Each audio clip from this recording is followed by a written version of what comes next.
isang lasonera. Iyan ang ibinansag nila sa akin. Habang nagpapakasasa si Catalina sa kapangyarihan, nakaluhod ako sa matigas na semento. Pinandidirihan ng lalaking minahal ko.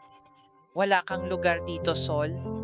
Ang malamig na hatol ni Rafael, isang patalim na bumaon sa aking dibdib.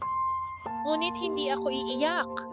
Mula sa putikang ito, dudurugin ko ang kanilang perpektong kasinungalingan.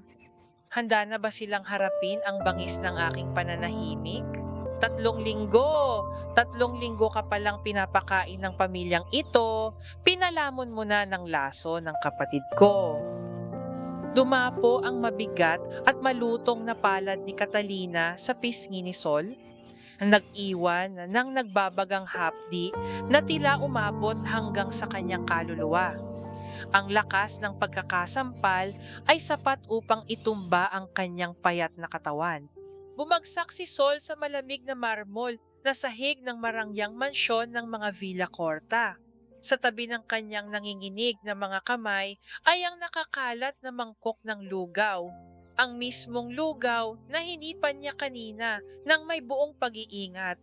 Ang lugaw na naging dahilan ng unang pagngiti ni Doña Remedios makalipas ang 2 taong pagkakakulong sa sariling katawan. Ngayon, nakakalat ito sa sahig, itinuturo ng buong angkan bilang kasangkapan ng isang walang pusong pagpaslang. Nanuyo ang lalamunan ni Sol. Parang pilit na tinatanggalan siya ng hangin sa loob ng malawak na kwarto.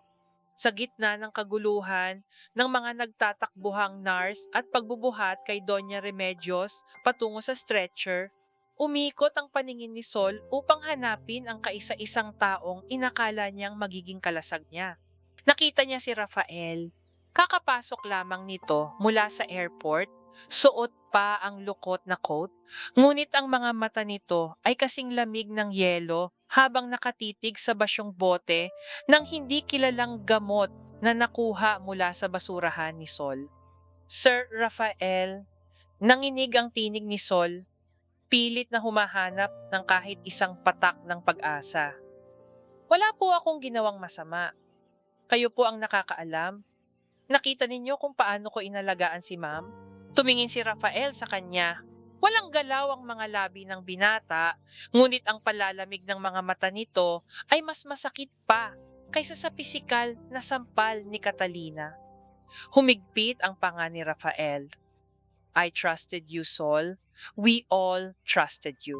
Isang pangungusap, isang simpleng hatol na bumasag sa huling hibla ng tibay ni Sol. Ang mga kamay ni Rafael na mismong humaplos sa kanyang buhok kahapon at nangakong ipagtatanggol siya, ay siya ring mga kamay na ngayon ay nakakuyom at nandidiri sa kanyang presensya. Hindi na hinayaan ni Catalina na lumalim pa ang usapan. Mabilis nitong inihagis ang isang pilyego ng papel sa mismong harapan ni Sol. Huwag mo nang dumidumihan ng isip ng pamangkin ko gamit ang mga paawa mo. Mariin at nanggigigil na utos ni Catalina. Ang boses nito ay umaalingaw-ngaw sa buong pasilyo. Sinisiguradong maririnig ng lahat ng katulong na nakikiusyoso. Tingnan mo nga ang sarili mo, Sol. Binigyan ka namin ng trabaho dahil naawa kami sa kahirapan mo.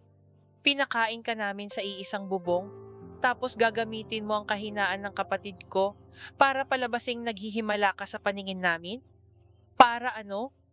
Para akitin ang pamangkin ko at maging donya ng pamamahay na ito? Umiling si Sol, sinusubukang bumangon, ngunit mariing idiniin ni Catalina ang takong ng kanyang sapatos sa laylayan ng uniforme ng dalaga. Pirmahan mo ang pag-amin na iyan. Nagpatuloy ang matanda, ang mga ngiti ay nagtatago ng matinding kamandag. Isang pabor na ito sa'yo. Aaminin mong nagkamali ka ng painom ng gamot? Kapag ginawa mo iyan, hindi na namin idadamay ang pulisya para lang protektahan ang pangalan ng kumpanya. Dahil kung magmamatigas ka, sisiguraduhin kong sa malamig na rehas ka matutulog ngayong gabi. Sayang naman ang apelyido mong Marasigan. Sanay pa naman yata ang pamilya nyo sa nakawan at panlilinlang. Bumangon ang matinding pagkaduwal sa sikmura ni Sol nang marinig ang pangalan ng kanyang yumaong ama. Ginamit na naman nila ang pinakamalalim niyang sugat. Alam niyang isang patibong ang lahat. Alam niyang may nagtanim ng ebidensya. Sa halip na humagulgol at magmakaawa, kinagat ni Sol ang kanyang ibabang labi hanggang sa malalasahan niya ang sariling dugo. Ibinaba niya ang kanyang paningin. Ang kanyang nanginginig na mga daliri ay dahan-dahang gumapang papasok sa malalim na bulsa ng kanyang apron. Palihim niyang kinapa at diniinan ang pindutan ng luma niyang cellphone upang simulan ang pagre-record. Kinuha niya ang ballpen sa sahig. Tahimik at walang kaabog-abog niyang isinulat ang kanyang pangalan, Soledad Marasigan. Bago pa man niya mabitawan ng ballpen, isang mainit na patak ng luha ang bumagsak at nagpalabo sa tinta ng kanyang pirma. Nakita ni Rafael ang pagpatak ng luhang iyon. May dumaang saglit na pag-aalinlangan at pagsisisi sa mukha ng binata, ngunit pinili nitong manatiling tahimik at talikuran ang dalaga. Huli na upang bawiin ang pananahimik na pumatay sa kanilang tiwala. Ilabas niyo ang babaeng ito. Ngayon din, matagumpay na utos ni Catalina sa mga gwardya. Walang pakundangang hinila ng dalawang lalaki si Sol patayo. Kinaladkad siya papalabas ng naglalakihang pintuan ng mansyon. Habang itinutulak siya palabas sa malakas na buhos ng bagyo, nakakapit pa rin ang mga daliri ni Sol sa loob ng kanyang bulsa. Umaalingaw-ngaw sa kanyang isipan ang huling nangyari bago mawalan ng malay si Doña Remedios kanina. Hindi ang pekeng gamot ang inaalala niya. Ang inaalala niya ay ang mariing pagdampi ng mga daliri ng matanda sa kanyang palad. Tatlong magkakasunod na pagdiin. Tatlong diin na sa lihim nilang wika ay nangangahulugang panganib. Bumagsak si Sol sa basang kalsada kasabay ng pagtunog ng malalaking bakal na tarangkahan ng mansyon na sumara sa kanyang likuran. Dumaloy ang malamig na tubig ulan sa kanyang mukha, hinuhugasan ang dugpong namuo sa kanyang labi. Sino ang nagtapo ng gamot sa kanyang basurahan? At kaya ba niyang bumangon mula sa putikan kung ang kaisa-isang taong naniwala sa kanya ay siya ring tuluyang nag-aboy sa kanya sa dilim? Pumatak ang walang awang ulan, humahampas sa malamig na semento ng may nakakabinging ritmo. Ang malamig na pagpatak ng ulan sa kanyang balikat ay tila nagpabalik sa kanyang gunita. 3 linggo na ang nakalilipas. Isang maulan na hapon din ng unang tumapak si Sol sa marangyang bakuran ng Villa Corta Mansion. Hindi siya pumasok sa malaking tarangkahan sa harap. Ginamit niya ang makipot na pinto sa likod, ang daan para sa mga katulong, bitbit ang isang pekeng biodata at ang nag-iisang layunin na nagtulak sa kanya sa pugad ng mga ahas. Kailangan niyang mahanap ang orihinal na titulo ng lupa upang linisin ang pangalan ng kanyang yumaong ama na namatay sa kahihiyan dahil sa paratang ng pamilyang ito. Ngunit ang pagkamuhi sa kanyang puso ay pansamantalang natabunan ng isang malamig na katotohanan nang i-assign siya sa gawing kanluran ng mansyon. Iyon ang kwarto ni Doña Remedios. Sa kabila ng naglalakihang chandelier at mga muebles na yari sa pinakamahal na kahoy, ang silid ay amoy amag at kalungkutan. Nakaupo sa isang silyang degulong ang nagtatag ng imperyo ng Villacorta, nakatingin sa kawalan, walang kibo at parang isang nakalimutang palamuti na lamang sa sarili nitong bahay. Nang araw na iyon, habang nagpupunas si Sol ng mga maalikabok na florera, narinig niya ang matinis na boses ni Catalina mula sa labas ng nakabukas na pinto. Nagtago si Sol sa likod ng malaking cabinet at nakinig. Huwag mo nang sayangin ang oras mo sa pagpapakain ng mainit na sabaw sa kanya, Rosa. Hindi na niya nalalasahan iyan. Mariin at nandidiring bulyaw ni Catalina sa matandang kusinera. Isang gulay na lang ang kapatid ko. Wala na siyang pakiramdam. Kaya huwag kang magpanggap na may silbi pa siya para lang makahingi ka ng dagdag na sweldo sa pamangkin ko. Pero Ma'am Catalina, hindi po siya nakakain kagabi dahil sa gamot. Wala akong pakialam! Putol ni Catalina. Ang tinig ay punong-puno ng pag-uutos na hindi pwedeng suwayin. Iwan mo yan at bumaba ka na sa kusina. May malaking party tayo mamayang gabi para sa mga Monteverde. Iyon ang asikasuhin mo. Hindi itong patay na katawan na humihinga pa. Narinig ni Sol ang mabibigat na yabag ni Catalina na papalayo sa pasilyo. Kasunod ang mahina at pigil na paghikbi ni Manang Rosa bago ito tahimik na lumabas dala ang hindi nagalaw na pagkain. Lumabas si Sol mula sa kanyang pinagtataguan. Tiningnan niya ang kaawa-awang kalagayan ng matandang babae. Ang mga tao sa ibaba ay abala sa paghahanda para sa isang marangyang piging, nagkukunwaring perpekto ang kanilang pamilya, habang ang sarili nilang ina ay hinahayaang mamatay sa gutom at lamig. Lumapit si Sol. Kumuha siya ng isang malinis na basang bimpo at dahan-dahang pinunasan ang nanunuyo at bitak-bitak na mga labi ng matanda. Wala siyang narinig na pasasalamat, ngunit naramdaman ni Sol ang isang kakaibang koneksyon. Pareho silang biktima ng kasakiman ng pamilyang ito. Habang inaayos ni Sol ang mga lumang gamit sa estante, may nahagip ang kanyang paningin. Isang maliit na kahon ng musika na yari sa inukit na kahoy, natatakpan ng makapal na alikabok. Dahan-dahan niya itong nilinis gamit ang laylayan ng kanyang apron. Kusa niyang pinaikot ang maliit na susi sa gilid nito. Isang lumang himig ng kundiman ang dahan-dahang pumuno sa tahimik na silid. Nagdadala ng alon ng pamilyar na pangungulila. Ito ang paboritong kanta ng kanyang ama.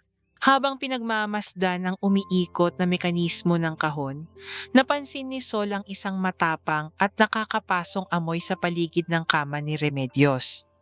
Amoy ng matapang na kemikal, parang malakas na pampatulog na iginuguhit sa hangin. Bakit laging ganito ang amoy ng silid tuwing hapon pagkatapos bumisita ng head nurse? Napatigil ang kanyang pag-iisip nang may mahagip ang gilid ng kanyang mga mata. Bumaling si Sol sa silyang digulong. Ang mga mata ni Doña Remedios ay hindi na nakatitig sa kawalan. Nakatutok ito mismo sa kahon ng musika at sa ibabaw ng kahoy na hawakan ng upuan, nanginginig ngunit may layuning umangat ang hintuturo at panggit ng daliri ng matanda. Bumagsak ang mga daliri sa kahoy. Isang marahang pagdiin. Sinundan pa ito ng isa. Nanlaki ang mga mata ni Sol. Lumapit siya. Ang puso ay kumakabog ng mabilis sa kanyang dibdib. Inilapit niya ang kanyang mukha upang maging pantay sa paningin ng matanda. Naririnig niyo po ba ako, ma'am? Mahinang tanong ni Sol. Takot na baka guni-guni niya lamang ang lahat. Tumitig si Remedios sa kanya. Ang mga matang inakala ng lahat na patay na ay may itinatagong malalim na kalungkutan at pagnanais na makawala. Muling umangat ang dalawang daliri ng matanda, isang pagpukpok sa kahoy. At isa pa, napasinghap si Sol nang mapagtanto niya ang katotohanan. Hindi gulay ang ina ni Rafael. Nakakakulong lamang siya sa isang katawan na hindi sumusunod sa kanyang isip, naririnig at nakikita ang lahat ng panlilinlang na nangyayari sa paligid niya. 2 beses para sa oo. Bulong ni Sol, ang boses ay nanginginig sa halong takot at pag-asa. Dahan-dahang pumikit at dumilat ang matandang babae, kasabay ng pamilyar na tunog, isang pagtama sa kahoy. Sinundan ng ikalawa. Mula sa araw na yon, isang lihim na wika ang nabuo sa loob ng 4 na sulok ng malungkot na silid. Naging matiyaga si Sol. Sa bawat pagpapakain at pagpupunas niya, kinakausap niya ang matanda na parang isang normal na tao, Isang paggalang na tila matagal nang ipinagkait dito ng sariling pamilya. Isang diin para sa hindi, dalawa para sa oo, at tatlo, huminga ng malalim si Sol, ramdam ang bigat ng sikretong kanilang pinagsasaluhan. Tatlo para sa panganib. Naiintindihan niyo po ba, Doña Remedios? Isang mahinang pag-angat ng mga nanginginig na daliri. Dalawang magkasunod na paglapat sa kahoy na hawakan ng upuan. Sumilay ang isang manipis at pigil ng ngiti sa mga labi ng matanda. Iyon ang unang pagkakataon na may ngumiti sa silid na iyon matapos ang mahigit 2 taon. Sa wakas, may isang taong tumawag sa kanya sa kanyang sariling pangalan at hindi bilang isang pasyenteng pabigat o isang katawang naghihintay na lamang ng kamatayan. Naudlot ang kanilang tahimik at malalim na ugnayan ng bumukas ang pinto. Mabilis na nagtago si Sol sa likod ng mabigat at mahabang kurtina malapit sa banyo. Pumasok si Carmela, ang head nurse ng mansyon. Walang anumang bakas ng pag-aalaga o pag-iingat sa mga galaw nito. Mabilis nitong inilabas ang isang maliit na asul na tableta mula sa bulsa ng kanyang uniforme at walang kaabog-abog na ipinainom kay Remedios. Mula sa siwang ng kurtina, nakita ni Sol kung paano unti-unting nagbago ang anyo ng matanda. Ang mga matang kanina ay may kislap ng pag-asa ay mabilis na nabalot ng hamog at blangkong pagtingin.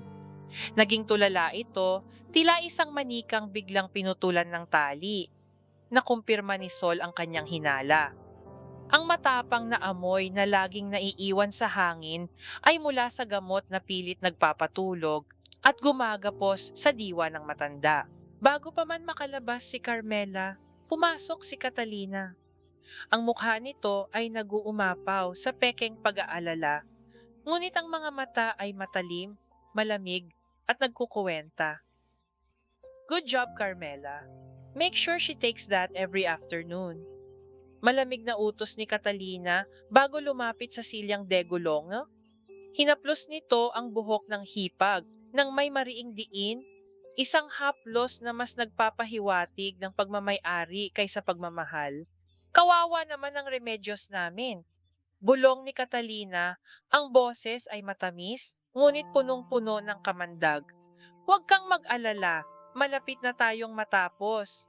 Kapag napirmahan na ang mga papeles para sa Monteverde Group bukas, ako na ang bahala sa lahat ng lupain mo. Hindi mo na kailangang mag-isip pa. Ako na ang magtatapos ng nasimulan mo. Kahit pa ang ibig sabihin nito ay tuluyan ka ng makalimutan ng mundo. Nang makalabas ang dalawang babae at muling naghari ang katahimikan, mabilis na lumabas si Sol mula sa kanyang pinagtataguan at lumapit sa matanda. Nanginginig ang buong katawan ni Remedios, pilit na lumalaban sa malakas na epekto ng asul na tableta. Ligtas ba kayo sa kanya?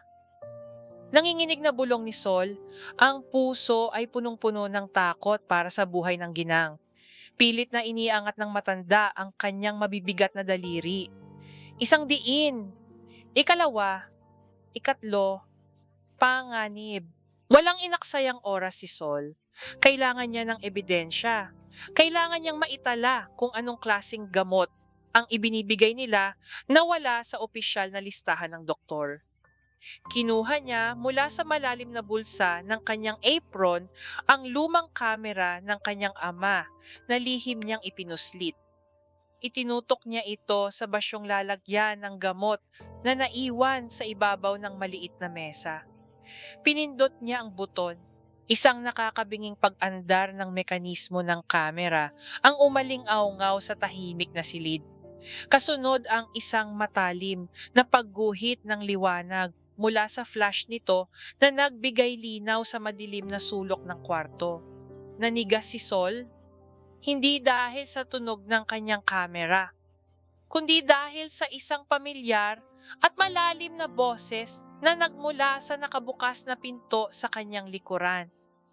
Anong ginagawa mo sa ina ko? Dahan-dahang lumingon si Sol, hawak ng mahigpit ang kamera sa kanyang dibdib. Nakatayo sa hamba ng pinto si Rafael. Ang mga mata nito ay nanlilisik sa matinding galit at pagtataka habang nakatitig sa kanya. Pumailan lang ang matinding lamig sa buong kwarto. Hindi dahil sa aircon, kundi dahil sa nanlilisik na mga mata ni Rafael. Mabilis nitong hinakbang ang pagitan nila at pilit na inagaw ang lumang kamera mula sa nanginginig na mga kamay ni Sol. Who gave you the right to take pictures of my mother? Pinagkakakitaan mo ba ang kalagayan niya para ibenta sa mga chismosa sa labas? Bulyaw ni Rafael. Ang kanyang boses ay pilit na hinihinaan upang hindi mag-echo sa buong mansyon, ngunit sapat ang diin upang bumaon sa pandinig ni Sol. Sa halip na umiyak at magmakaawa, tulad ng inaasahan ng binata sa isang hamak na kasambahay, itinaas ni Sol ang kanyang baba. Sinalubong niya ang nag-aapoy na tingin ng tagapagmana. Wala siyang makukuhang hustisya kung magpapadala siya sa takot. Hindi ko po siya pinagkakakitaan, Sir Rafael. Matapang na tugon ni Sol. Ang boses ay nanginginig ngunit puno ng paninindigan. Kinukuhanan ko ng litrato ang mga gamot na ipinapainom ninyo sa kanya. Dahil habang abala kayo sa pagpapadala ng mga mamahaling doktor at pagbabayad ng malalaking bill, hindi ninyo nakikita na unti-unting pinapatay ang isip ng sarili ninyong ina. Napakunot ang noo ni Rafael. What are you talking about? She's unresponsive. That's what the medical reports say for the last 2 years. Mga papel lang po ang binabasa ninyo, hindi ninyo binabasa ang mga mata niya. Ganti ni Sol, ang kanyang mga salita ay tumatagos na parang karayom sa makapal na pader ng kayabangan ng binata. Itinuro niya ang silyang degulong kung saan tahimik na nakaupo ang matanda. Subukan ninyo, sir. Kahit isang beses lang. Subukan ninyong maging anak. Magtanong kayo sa kanya. May pait at pagdududa sa mukha ni Rafael, ngunit ang matinding kumpiyansa sa mga mata ni Sol ang nagtulak sa kanya upang lumapit sa kanyang ina. Dahan-dahan siyang lumuhod sa paanan ni Doña Remedios. Tiningnan niya ang kulubot at tila walang buhay na mukha nito. Ilang taon na ba siyang hindi tumititig ng ganito kalapit? Laging may meeting, laging may kailangang liparan na bansa. Binigyan niya ito ng lahat ng pera sa mundo, ngunit ipinagkait niya ang kanyang oras. Basag ang boses ni Rafael, ang kanyang matigas na anyo bilang isang bilyonaryo ay unti-unting natutunaw. Huminga siya ng malalim, pilit na nilalabanan ang panginginig ng kanyang mga labi. Kilala mo ba ako? Isang mabigat at nakakabinging katahimikan ang bumalot sa silid. Lumipas ang 5 segundo, 10 segundo. Nakayuko na si Rafael, handa na sanang tanggapin na tama ang mga doktor at nabaliw lamang ang kanyang kasambahay nang biglang may gumalaw sa kanyang harapan. Dahan-dahan, sa kabila ng matapang na gamot na pumipigil sa kanyang sistema, pilit na iniangat ni Doña Remedios ang kanyang mga daliri. Isang marahang paglapat sa kahoy na hawakan. Sinundan ng isa pa. 2 katok. Napasinghap si Rafael. Iniangat niya ang kanyang paningin at nakita ang mga mata ng kanyang ina na puno ng luha, nakatitig sa kanya ng may buong pag-unawa. Kilala siya nito. Naririnig siya nito. Naroroon pa rin ang kanyang ina. Nakakulong lamang sa isang hawlang walang rehas. Gumuho ang buong mundo ni Rafael, ang lalaking kilala sa buong Makati bilang walang pusong negosyante ay napahagulgol sa mismong paanan ng kanyang ina. Ibinaba niya ang kanyang mukha sa mga tuhod ng matanda, umiiyak na parang isang batang nawala at muling nakahanap ng tahanan. Mula sa kanyang kinatatayuan, tahimik na pinagmamasdan ni Sol ang mag-ina. Wala siyang naramdamang awa, kundi isang malalim na pag-unawa. Dahan-dahan siyang lumapit. Walang anumang salita. Inilabas niya mula sa kanyang bulsa ang isang malinis ngunit kupas na panyo at marahang iniabot ito sa binata. Nang kunin ito ni Rafael, saglit na nagdikit ang kanilang mga daliri. Isang mainit at magaspang na pagdampi na nagdala ng kakaibang kuryente sa gitna ng malamig na kwarto. Tumingala si Rafael, ang mga mata ay namumula at puno ng pasasalamat. Sa unang pagkakataon, hindi niya tiningnan si Sol bilang isang binabayarang utusan, kundi bilang isang tagapagligtas. Tumayo si Rafael at buong pagmamahal na hinaplos ang ubaning buhok ng kanyang ina hanggang sa tuluyan itong makatulog dahil sa pagod. Ang eksenang iyon ng isang anak na nangungulila na pilit binabawi ang mga nawalang taon ay nag-iwan ng kakaibang nipis sa puso ni Sol. Ngunit hindi nila alam, sa labas ng bahagyang nakabukas na pinto, isang pares ng matatalim na mata ang nakamasid sa lahat ng nangyari. Madilim ang mukha ni Catalina. Kumuyom ang kanyang mga kamao hanggang sa bumaon ang kanyang mahahabang kuko sa sariling palad. Nakita niya ang pagkatuklas ni Rafael sa katotohanan. Nakita niya ang malalim na tinginan ng kanyang pamangkin at ng hamak na kasambahay. Mabilis siyang tumalikod. Ang mga yabag ay maingat na itinago ng makapal na alpombra ng pasilyo. Kinuha niya ang kanyang mamahaling telepono at nagdial ng isang numero. "We have a problem," malamig na utos ni Catalina sa kabilang linya. "The maid is getting too close. I want her completely destroyed before the week ends." Ibinaba niya ang tawag at nagpatuloy sa paglalakad patungo sa madilim na bahagi ng pasilyo. Doon, sinalubong niya si Carmela na kalalabas lamang mula sa banyo. Hinawakan ni Catalina ang braso ng head nurse ng pagkahigpit-higpit. "Carmela, balita ko ay kailangan na naman ng anak mo ng panibagong operasyon." Pabulong, ngunit nakakikilabot na pahayag ni Catalina.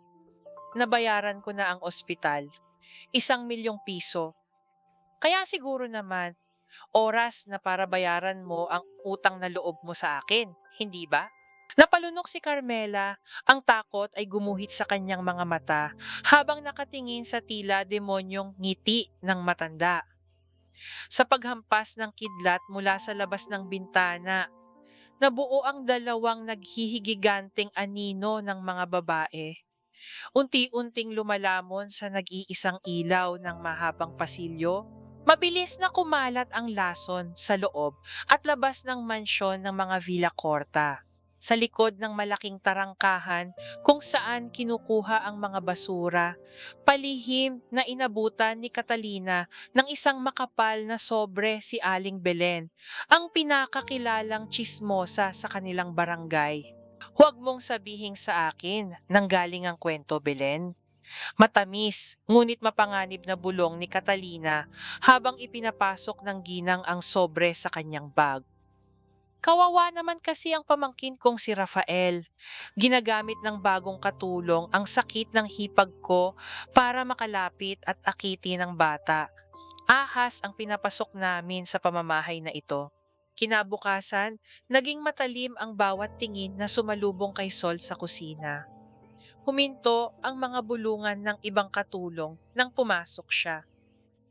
Mga matang mapanghusga at mga ngiting mapangutya ang tanging gumalaw sa tahimik na silid. Hindi na kailangan pang may magsalita, alam ni Sol na tinatawag na siyang malandi sa isip ng mga ito. Ito ang kapangyarihan ni Catalina. Ang patayin ng dangal ng isang tao nang hindi nadudumihan ang sariling mga kamay. Tahimik na naupo si Sol sa isang sulok, pilit na hindi pinapansin ang mabigat na aura ng paligid. Mula sa likuran, isang mainit na saro ng kape ang dahan-dahang inilapag sa kanyang harapan. Tumingala si Sol at nakita ang malungkot na mga mata ni Manang Rosa. "Mag-ingat ka, Ineng," malumanay at nag-aalalang bulong ng matandang kusinera habang pinipisil ang balikat ni Sol. Matalim ang mga dila rito. Hindi lahat ng nakangiti ay kaibigan. Bago pa man makapagpasalamat si Sol, umalingaw-ngaw ang matinis at nang uuyam na boses ni Catalina mula sa hamban ng pinto. "Aba, At kailan pa naging libre ang kape ng mga Villa Corta para sa mga babaeng nagbebenta ng sarili? Lumapit si Catalina, nanlilisik ang mga mata kay Manang Rosa. Binabayaran kita para magluto, Rosa, hindi para pagsilbihan ang isang malanding nangangarap maging donya ng bahay na ito.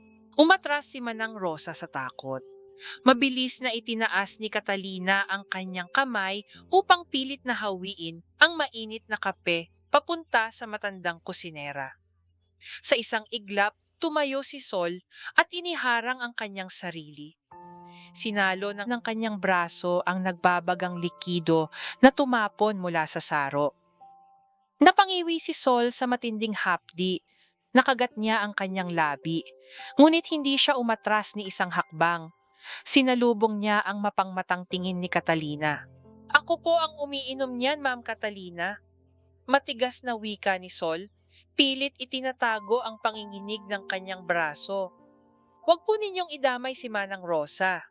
Wala po siyang kasalanan sa kung anuman ang mga kasinungalingang pinaniniwalaan ninyo. Nakangising tinignan siya ni Catalina mula ulo hanggang paa. Diyan ka nababagay, Sol. Sa sahig. Kasama ng mga basahan na sumasalo ng dumi ng pamilyang ito.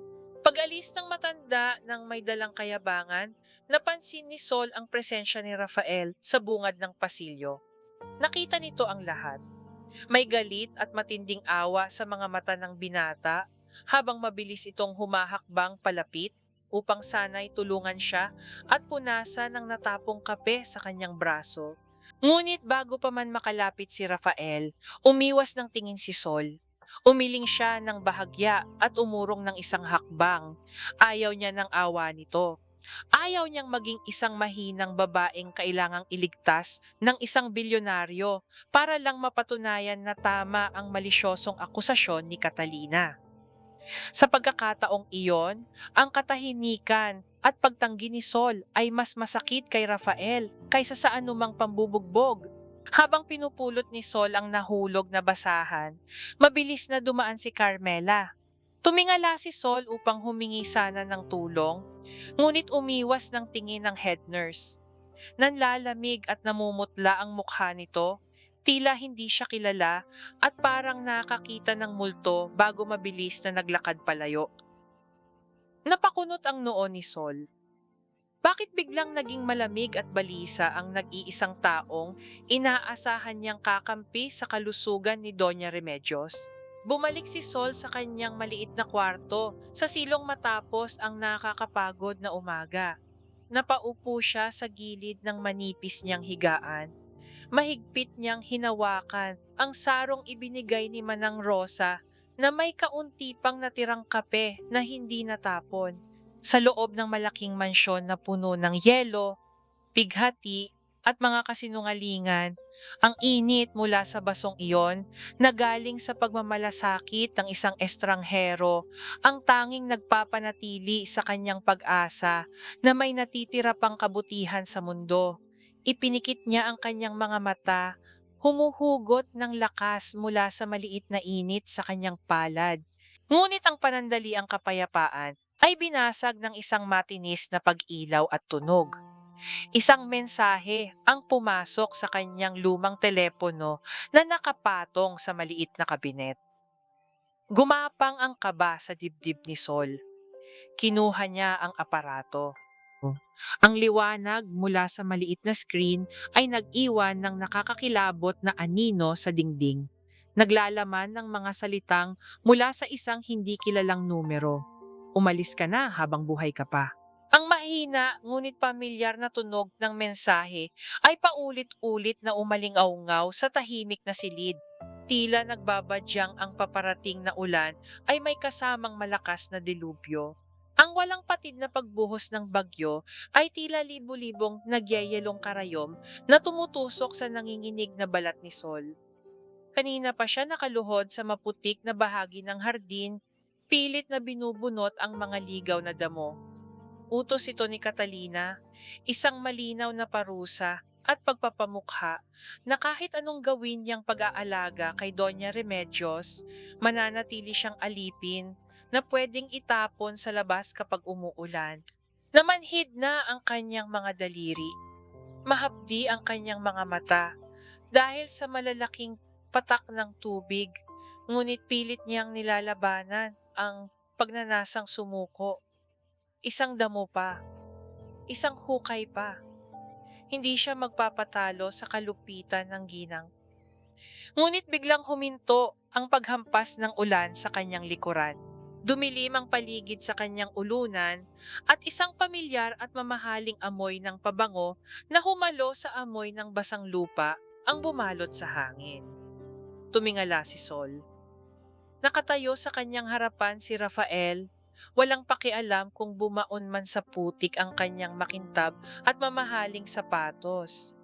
Hawak ng binata ang isang malaking itim na payong. Pilit na sinisilungan si Sol kahit pa ang ibig sabihin nito ay tuluyang mabasa ang sarili nitong kanang balikat at likuran. Anong ginagawa mo dito sa labas, Sol? No, you're freezing. Mariin, ngunit basag na tinig ni Rafael. May bakas ng matinding pag-aalala at galit. Hindi kay Sol, kundi sa sarili niyang pamilya. Utos po ito ni Ma'am Catalina. Kailangan kong tapusin. Nanginginig na sagot ni Sol, pilit na iniiwas ang kanyang paningin. Ayaw niyang makita ng lalaki ang kanyang kahinaan. Bumuntong hininga ng malalim si Rafael. Dahan-dahan itong lumuhod sa putikan, hindi ininda ang pagkasira ng kanyang mamahaling pantalon upang maging pantay ang kanilang mga mata. Hindi mo kailangang patunayan na matapang ka araw-araw, Sol. Malambing at seryosong bulong ni Rafael. Ang boses nito ay halos maging isang mainit na yakap sa gitna ng malamig na bagyo. Lalo na sa akin. Dahan-dahang iniabot ni Rafael ang kanyang kamay upang kunin ang maliit na pala mula sa mahigpit na pagkakahawak ni Sol. Nang maglapat ang kanilang mga balat, saglit na tumigil ang pag-ikot ng mundo ni Sol. Ang malambot at mainit na hinlalaki ni Rafael ay marahang dumaan sa mga kalyo at magaspang na palad ng dalaga. Hindi nandidire, hindi naawa. Isang haplos na nagpaparating ng matinding paggalang sa lahat ng sakripisyo at hirap na pinagdaanan ng kanyang mga kamay. Tumingala si Sol at sa unang pagkakataon, nagtagpo ang kanilang mga paningin nang walang anumang pader ng katayuan sa buhay. Ang distansya sa pagitan ng kanilang mga mukha ay sapat lamang upang maramdaman ni Sol ang mainit na hininga ng binata. Sa ilalim ng madilim na payong, sa gitna ng walang awang ulan, naramdaman ni Sol ang isang kilig at kapanatagan na matagal na niyang ipinagbawal sa kanyang sarili. Isang tahimik na pangako ng proteksyon.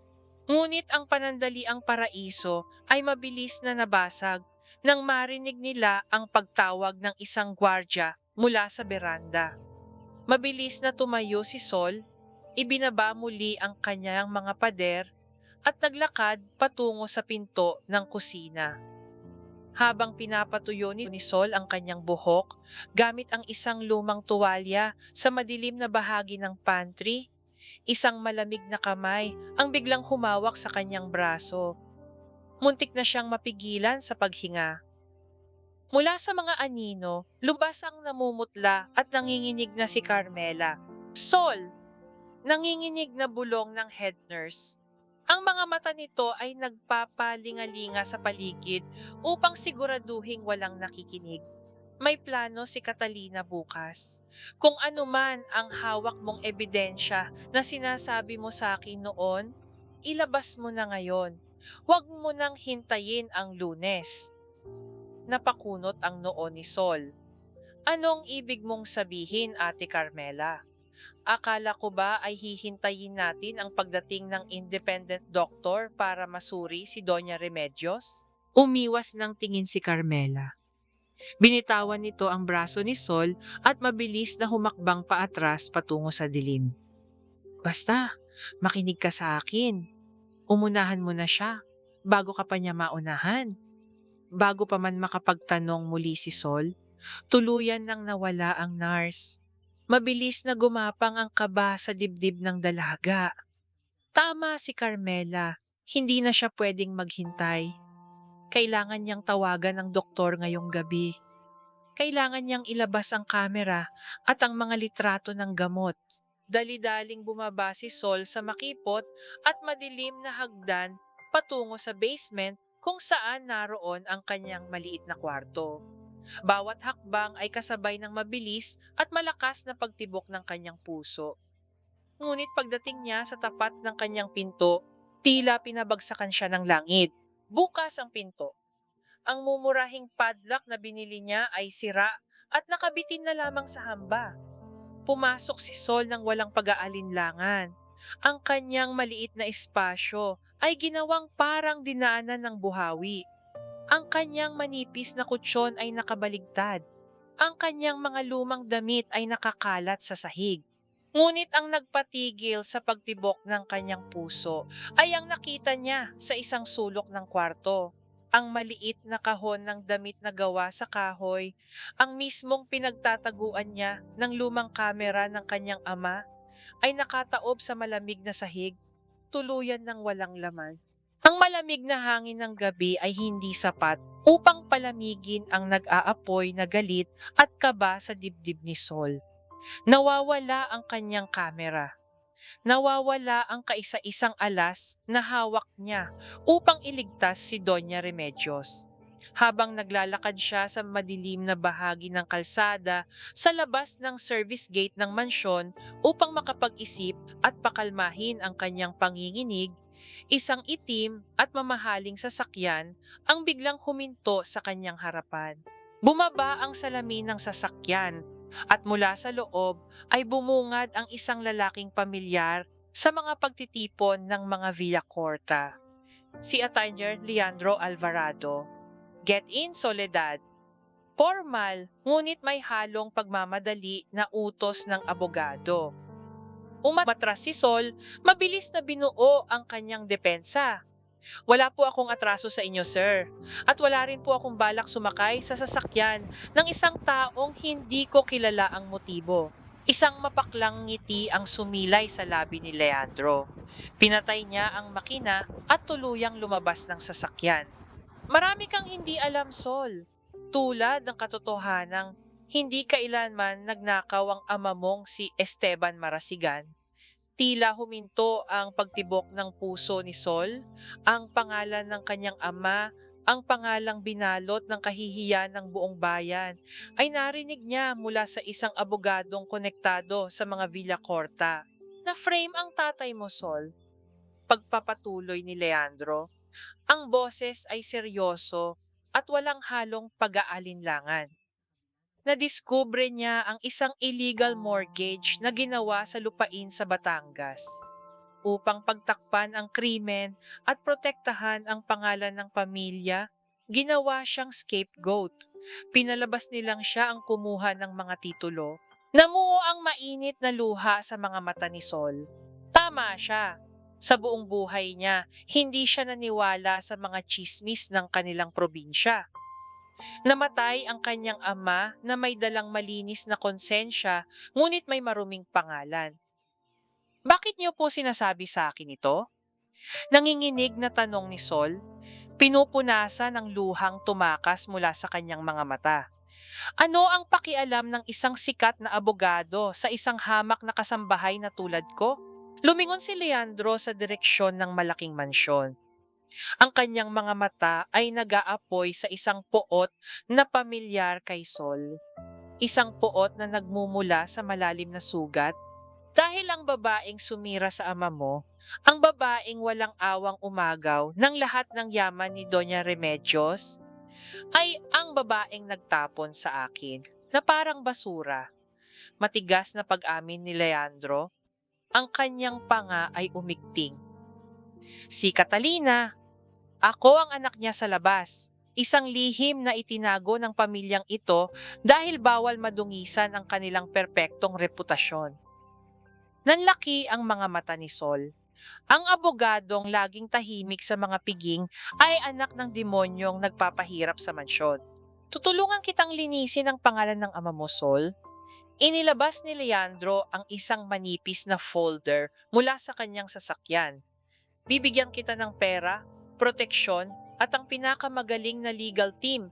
Pero kapalit nito, kailangan mo akong tulungang makuha ang mga dokumento mula sa kwarto ni Doña Remedios. Gagamitin natin ang matanda upang pabagsakin si Catalina sa mismong araw ng kanyang tagumpay. Nakatitig si Sol sa folder, isang mabilis at madaling paraan upang makuha ang hustisya para sa kanyang ama. Isang alyansang magpapabagsak sa kanyang mga kaaway. Ngunit nang maalala niya ang mahinang pagkatok ng daliri ni Remedios at ang mga luhang pumatak mula sa mata ng matanda nang marinig ang pangalan ni Rafael, dahan-dahang umiling si Sol. Kahit pareho tayo ng kalaban, Atty. Leandro, hindi tayo pareho ng ipinaglalaban. Matapang na tugot ni Sol, itinutulak pabalik ang iniaalok na folder. Hindi ko gagamitin si Doña Remedios para sa paghihiganti mo. Isa siyang biktima na kailangang iligtas. Hindi isang kasangkapan para sirain ang inang nagtakwil sa'yo. You're making a huge mistake, Sol. Hindi mo kaya si Catalina ng mag-isa. Nagbabalang tinig ng abogado habang pilit na iniaabot muli ang papel. Mas pipiliin ko pong matalo ng may malinis na budhi kaysa manalo na nagiging katulad din ng mga taong kinasusuklaman ko. Pagtatapos ni Sol bago tuluyang tumalikod at naglakad pabalik sa loob ng gate, habang naglalakad pabalik sa madilim na pasilyo ng mga katulong, dahan-dahang kinapa ni Sol ang loob ng kanyang bulsa. Kinuha niya ang isang lukot at kupas na litrato ng kanyang ama. Marahan niyang hinaplos ang nakangiting mukha nito sa papel, humihingi ng tapang at gabay mula sa itaas. Kailangan niyang lumaban ng tama, ngunit hindi niya alam na sa itaas ng mansyon mula sa siwang ng malaking bintana ng library nakatayo si Catalina. Nakangiti ang matanda habang pinagmamasdan ang nag-iisang bulto ni Sol sa dilim. Hawak ni Catalina sa kanyang kanang kamay ang isang maliit na bote ng matapang na sedatives, ang mismong gamot na nawawala mula sa medical cabinet ni Doña Remedios. Tiningnan niya ang gwardyang nakatayo sa kanyang likuran. Ilagay niyo ito sa personal na locker ng babaeng yan. Siguraduhin ninyong madali itong makikita kapag ipinahalughog ko ang mga gamit niya bukas. Malamig na utos ni Catalina. Tumango ang gwardya at mabilis na naglakad pababa patungo sa basement. Ilang sandali pa, umalingaw-ngaw sa malamig na silong ng mansyon ang mabigat na tunog ng bakal na kandadong sa pilitang isinara.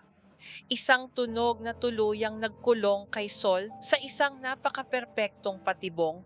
Kinaumagahan, bago pa man magising ang karamihan sa mga nakatira sa mansyon, isang lihim na bisita ang matagumpay na naipuslit ni Sol papasok sa kwarto ni Doña Remedios.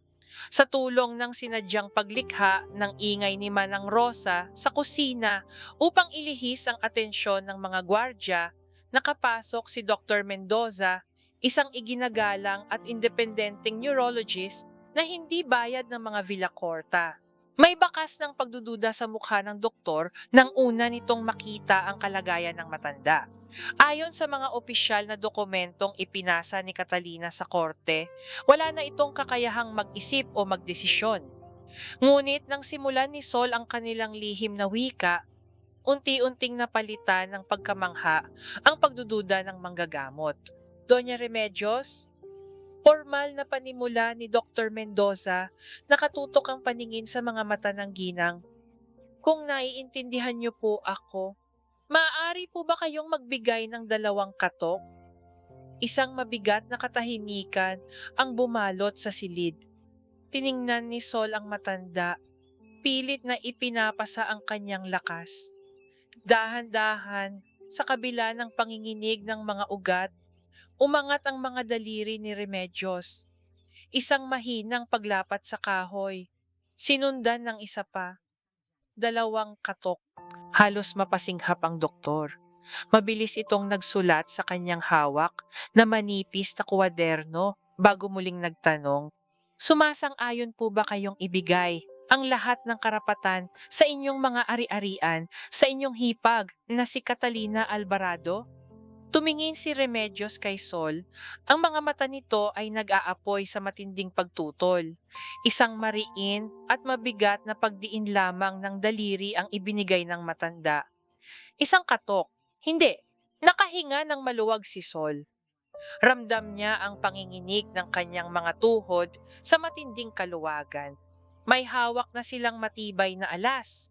Ang pirma at testimonya ni Dr. Mendoza ang kaisa-isang susi upang pigilan ang kasakiman ni Catalina at ibalik ang dignidad ng ginang.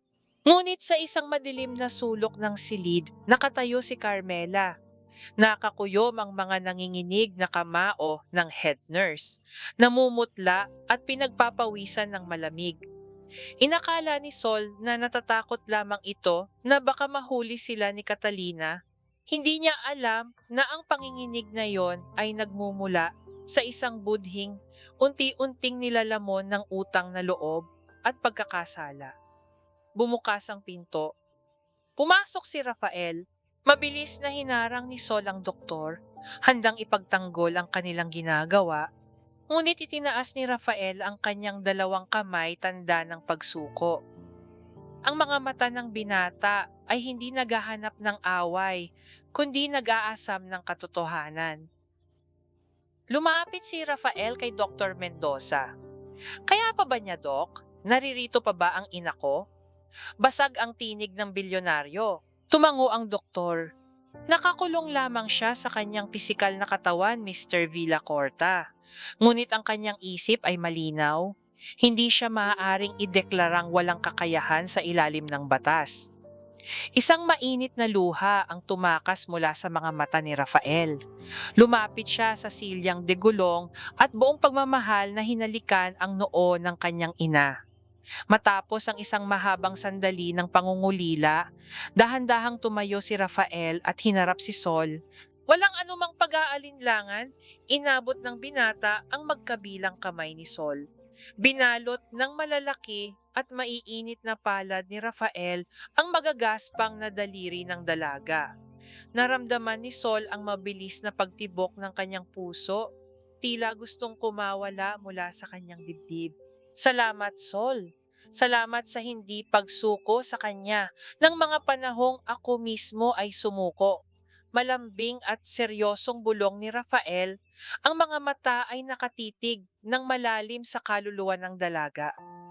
Pangako ko, sisiguraduhin kong matatapos na ang paghihirap ninyong dalawa. Poprotektahan ko kayo laban sa sarili kong pamilya.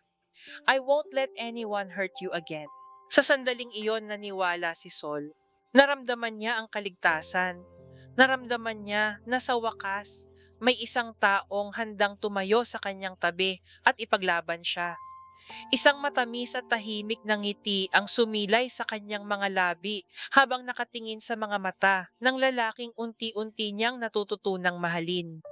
Ngunit ang matamis na pangako ng umaga ay mabilis na nilamon ng isang napakadilim na gabi.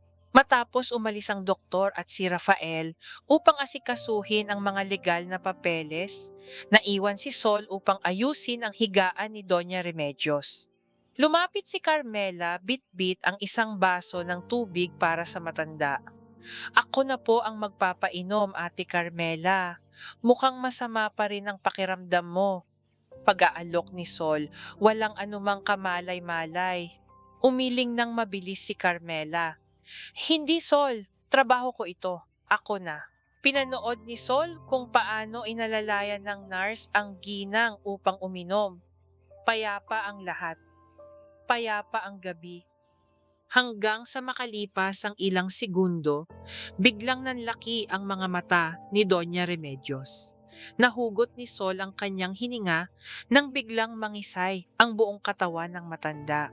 Nagsimula itong mag-convulse ng napakalakas, ang mga kamay at paa ay nanginginig ng walang kontrol habang bumubula ang gilid ng mga labi.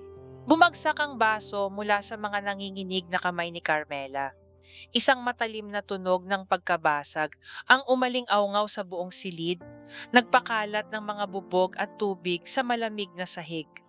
Tulungan niyo kami, doktor. Tumawag kayo ng doktor. Naghihiyaw si Sol. Ang boses ay napunit sa matinding takot habang pilit niyang pinipigilan ang pag-uumpog ng ulo ng ginang sa kahoy na sandalan. Sa gitna ng kaguluhan, lumingon si Sol upang humingi ng tulong kay Carmela.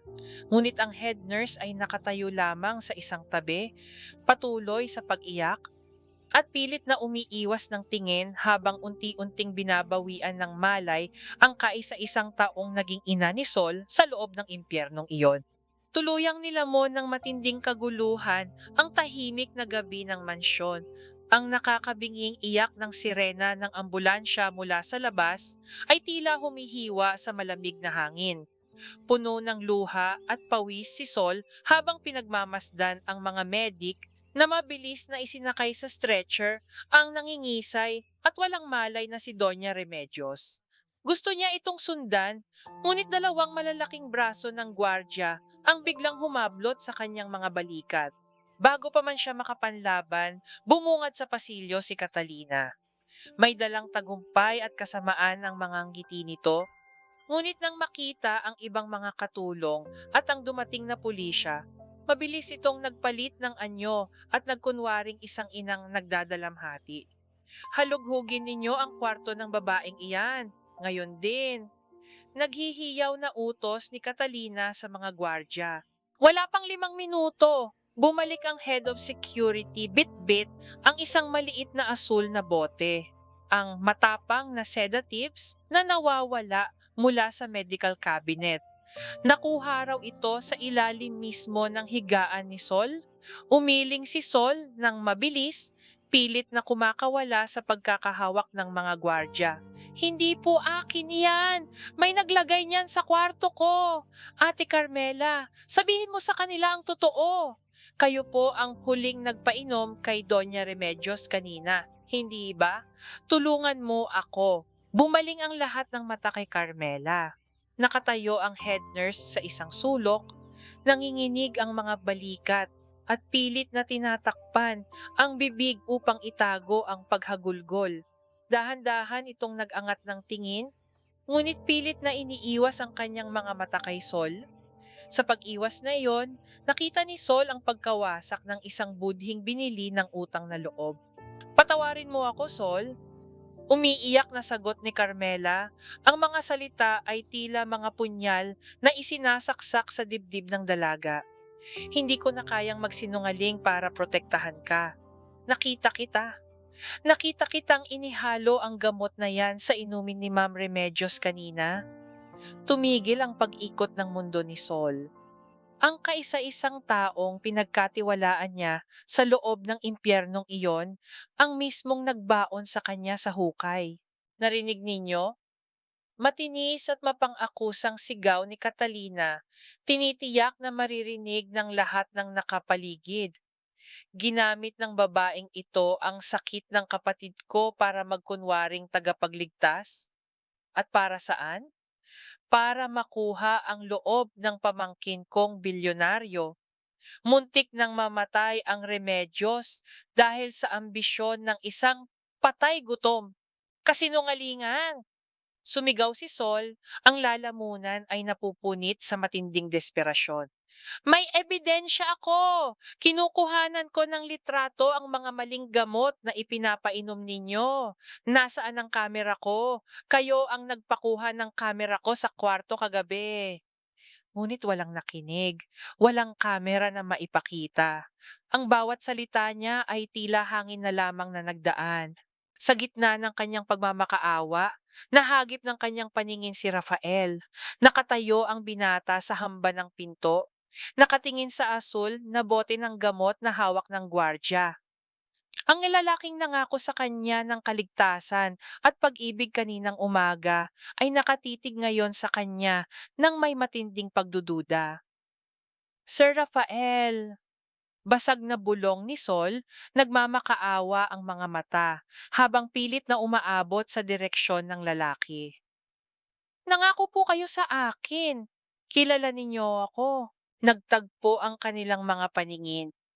Nakita ni Sol ang isang lalaking napunit sa gitna ng pagmamahal sa ina at ang mabigat na ebidensya ng pagtataksil sa kanyang harapan. Totoo ba, Sol? Malamig na tanong ni Rafael. Ang tinig ay walang anumang bahid ng init na ipinakita nito kanina sa ilalim ng ulan. Did you do this to my mother?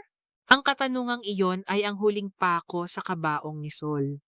Hindi ito isang tanong upang malaman ang totoo, isa itong paghuhusga. Umiwas ng tingin si Rafael at tumalikod, pinipiling maniwala sa manipis na kasinungalingan ng kanyang pamilya kaysa sa babaeng nagturo sa kanya kung paano muling maging anak. Mula sa siwang ng pinto sa labas, pilit na isinisiksik ni Aling Belen ang kanyang sarili. Nakataas ang telepono at naka-livestream upang saksihan ng buong mundo ang pagbagsak ng tinagurian nilang mang-aakit. Humarap si Catalina sa mga pis ng may huwad na luha. Hulihin ninyo siya. Ilayo niyo ang kriminal na yan sa pamilya ko. Isang pulis ang lumapit kay Sol. Pilit na iniikot ang kanyang mga nanginginig na braso sa likuran. At sa gitna ng mga flash ng telepono ng mga usisero at mapanghusgang tingin ng buong mansyon, umalingaw-ngaw ang malamig at matalim na tunog ng paglak ng bakal na posas sa kanyang mga pulso.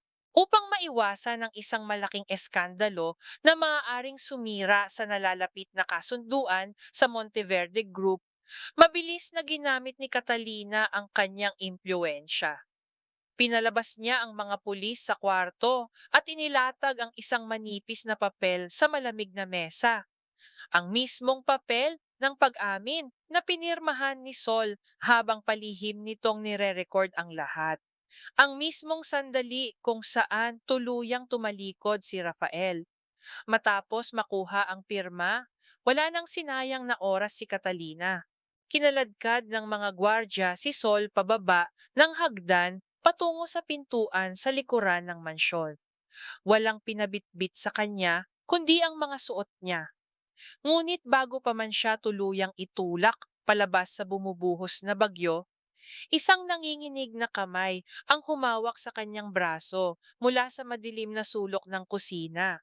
Si Manang Rosa, ang mga mata ng matandang kusinera ay namumugto sa pag-iyak. Mabilis nitong isiniksik sa mga palad ni Sol ang isang maliit na sobreng naglalaman ng kanyang ipon at ang pamilyar na kahoy na kahon ng kundiman. Ito lang ang nailigtas ko mula sa kwarto mo bago nila halughugin, anak. Humahagulgol na bulong ni Manang Rosa, mahigpit na niyayakap ang dalaga. Patawarin mo kami. Patawarin mo kaming walang lakas para ipagtanggol ka. Mag-iingat ka, Sol. Kayanin mo. Hindi na nakasagot si Sol dahil marahas siyang hinila ng gwardya palabas at itinulak sa maputik na kalsada. Bumagsak ang mabigat na bakal na tarangkahan. Pagbangon niya mula sa malamig na semento, sinalubong siya ng nakakapasong liwanag mula sa telepono ni Aling Belen. Ayan po siya, mga kabarangay, nakikita ninyo ng live. Pambibintang ng tsismosa, ang boses ay punong-puno ng malisyosong tagumpay habang itinututok ang kamera sa basang-basang anyo ng dalaga. Ang kasambahay na lasonera, mabuti at pinalayas na ng mga Villa Corta ang ahas na ito bago pa makapanira ng buong pamilya. Ngunit sa halip na magtakip ng mukha o magmakaawa, dahan-dahang tumayo si Sol. Mahigpit niyang niyakap ang kahon ng kundiman sa kanyang dibdib. Tumingala siya, hinayaang hugasan ng ulan ang putik sa kanyang pisngi at sinalubong ang lens ng kamera ng may nag-aapoy na dignidad. Hindi na siya luluha. Ang bawat patak ng ulan ay magsisilbing paalala na sa mundong ito, walang ibang magliligtas sa kanya kundi ang sarili niya. Tinalikuran niya ang mga matang mapanghusga at nagsimulang maglakad palayo sa impyernong iyon nang tuwid ang likod. Sa loob ng mansyon, binalot ng nakakabinging katahimikan ang kwarto ni Doña Remedios. Nakatayo si Rafael sa gitna ng walang taong silid. Dinala na sa ospital ang kanyang ina at siya ay naiwang mag-isa sa pugad ng kanilang mga kasinungalingan. Tiningnan niya ang kanyang mga kamay, ang mga kamay na piniling manahimik upang protektahan ang pangalan ng pamilya. Inakala niyang nailigtas niya ang kanilang imperyo, ngunit bakit pakiramdam niya ay tuluyan niyang isinuko ang kanyang kaluluwa? Naupo si Rafael sa sahig, sa mismong paanan nang walang lamang silyang digulong ng kanyang ina. Ibinaba niya ang kanyang mukha sa kanyang mga palad at doon, sa ilalim ng malamig na liwanag ng silid, humagulgol ang bilyonaryo. Naiwala niya ang kaisa-isang babaeng nagturo sa kanya kung paano magmahal ng totoo. Dahil naging duwag siya sa sandaling kailangan nito ng kakampi, sa matinding paninikip ng kanyang dibdib, naisandal niya ang kanyang ulo sa gilid ng malaking sofa. Nang gumalaw ang kanyang braso, may nahagip ang kanyang mga daliri sa ilalim ng makapal na alpombra. Isang nakatuping kapirasong papel. Napakunot ang noo ni Rafael. Dahan-dahan niya itong hinila at binuksan. Nawala ang hangin sa kanyang baga nang mabasa ang nakasulat. Isa itong opisyal na bank transfer receipt mula sa personal na account ni Catalina Alvarado. Ang halaga ay 1 milyong piso at ang tumanggap ang accounting office ng pediatric hospital kung saan kasalukuyang nakakonfine ang anak ni Carmela. Ang petsa ng transaksyon ay naganap mismong hapon matapos niyang matuklasan ang pag-uusap ni Nasol at ng kanyang ina. Nabitawan ni Rafael ang papel. Unti-unting gumapang ang panginginig mula sa kanyang mga kamay patungo sa kanyang buong katawan. Isang patibong, pinlano ng sarili niyang pamilya ang lahat upang wasakin ang isang inosenteng babae. At siya ang naging pinakamalaking instrumento ng kalupitan ng kanyang tiyahin. Malayo sa mapanghusgang mga mata ng Makati, sinalubong si Sol ng tahimik at maalat na hangin ng Batangas. Umupo siya sa lumang hagdan ng kanilang maliit na bahay, ang bahay na naging saksi sa unti-unting pagkadurog ng dignidad ng kanyang ama. Ngunit hindi siya umuwi upang magtago at umiyak. Umuwi siya upang maghanda. Dahan-dahan niyang tinanggal ang kanyang kanang sapatos. Mula sa pinakailalim ng kupas na insole, kinuha niya ang isang napakaliit na itim na memory card. Maaaring nakuha ni Catalina ang kanyang kamera, ngunit hindi nito alam na bago pa man mangyari ang kaguluhan, maingat nang itinago ni Sol ang tunay na naglalaman ng mga ebidensya. Ipinasok niya ang memory card sa isang hiniram na lumang laptop. Sa bawat paglitaw ng mga litrato, ang mga pekeng bills ng gamot, ang mga reseta na hindi tugma sa ibinibigay kay Doña Remedios, at ang mismong pag-amin ng independent doctor na palihim niyang nai-record. Isang bagong tapang ang umusbong sa kanyang dibdib. Buhay ang katotohanan. Ang kanyang tahimik na pagpaplano ay binasag ng malakas na ugong ng makina ng isang mamahaling sasakyan na huminto sa tapat ng kanilang bakuran. Bumaba si Attorney Leandro Alvarado, ang kanyang suot na mamahaling suit ay tila isang malaking pagkakamali sa gitna ng payak na probinsya. Inilatag ni Leandro ang isang makapal na folder at isang tseke na may blangkong halaga sa ibabaw ng lumang mesa ni Sol. Pinapabilis na ni Catalina ang proseso, Sol. Sa darating na Biyernes, gaganapin ang engrandeng 79th birthday party ni Doña Remedios sa Manila Hotel. Seryosong pahayag ni Leandro, ang mga mata ay nag-aapoy sa matinding pagnanasang makapaghiganti.